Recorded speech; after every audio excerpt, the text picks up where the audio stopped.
இப்ப நாங்கள் வெளிநாட்டுல நீண்ட காலமாக ஒரு வீட்டுல அங்க இருந்துட்டு நாங்க இங்க ஸ்ரீலங்கால வந்து ஒரு வீடு கட்டுறதுக்கு வழி கிடைக்கல. எங்களை அறியாம நாங்கள் இவ்வளவு காலம் வாழ்ந்த வீட்டில இருக்கிற சில இம்ப்ரெஷன்ஸை இங்க கொண்டு வர பார்ப்போம். உதாரணமா வீட்டின் ஃப்ளோர் அரேஞ்ச்மெண்டா இருக்கலாம், டோர் விண்டோ அரேஞ்ச்மெண்டா இருக்கலாம், கிச்சனா இருக்கலாம், பாத்ரூமா இருக்கலாம். ஸோ இது வந்து வெஸ்டர்ன் கண்ட்ரீஸ்ல வந்து அங்கத்தைய கிளைமேட்டிக் கண்டிஷன்ஸுக்கு உதாரணமாக இது ட்ராபிக்கல் கிளைமேட்டிக் சிச்சுவேஷன் நான் பொறுத்தவரை சரியான வெக்கையா இருக்கு. ஒரு நேரம் நல்லா காத்தடிக்கும், இன்னொரு நேரம் காத்தடிக்காது. பகல்ல டெம்பரேச்சர் வந்து 37, 38, 39 வயசுக்கெல்லாம் இப்ப போகுது. ஸோ நாங்கள் அங்க இருக்கிற விண்டருக்கெல்லாம் நல்ல குளிரா இருக்கும். ஸோ அதுக்காக நாங்கள் அங்க வந்து இன்சுலேட்டட் ஹவுசஸ் வந்து கூடுதலாக இருக்கும் யூரோப்பியன் கண்ட்ரீஸ்ல.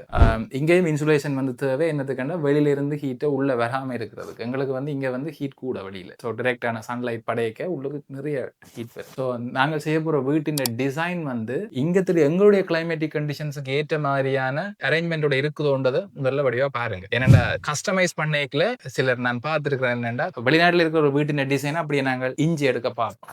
ஸோ அதுல வந்து நிறைய ப்ராக்டிக்கல் இஷ்யூஸ் வரும். ஏனென்றால் நாங்கள் வென்டிலேஷன் அரேஞ்ச்மெண்ட் எல்லாம் அங்கே வேற மாதிரி தேவை, இங்கே எங்களுக்கு வேற மாதிரி தேவை. இங்கே நாங்கள் ஹீட்டர் போட வேண்டிய அவசியம் இல்லை, ஆனால் ஏர் கண்டிஷன் போட வேண்டியது தேவை. So fully different scenario. இயல்பானவரையும் நாங்கள் ரெண்டும் ஒரே மாதிரி செய்யணும்னு யோசிக்கிறத தவிர்ப்போம். இது சம்பந்தமான கன்சல்டேஷன் வந்து நீங்கள் ஒரு ஆர்கிடெக்ட்ல இருந்து எடுத்து அதுக்கு பிறகு ஒரு டிசிஷனுக்கு வாங்க. ஸோ நேரடியாக அதை நாங்கள் ஒரு நாளும் அங்கே இருக்கிற டிசைனை நாங்கள் எங்களுடைய யாழ்ப்பாணத்திலே ஒரு நாளும் அப்படியே நாங்கள் பில் பண்ணணும் என்று சொல்லி யோசிக்க கூடாது. என்னென்னா அது வந்து பெர்ஃபெக்டாக பிளெண்ட் பண்ணாது இங்க இருக்கிற என்வாயன்மெண்ட்.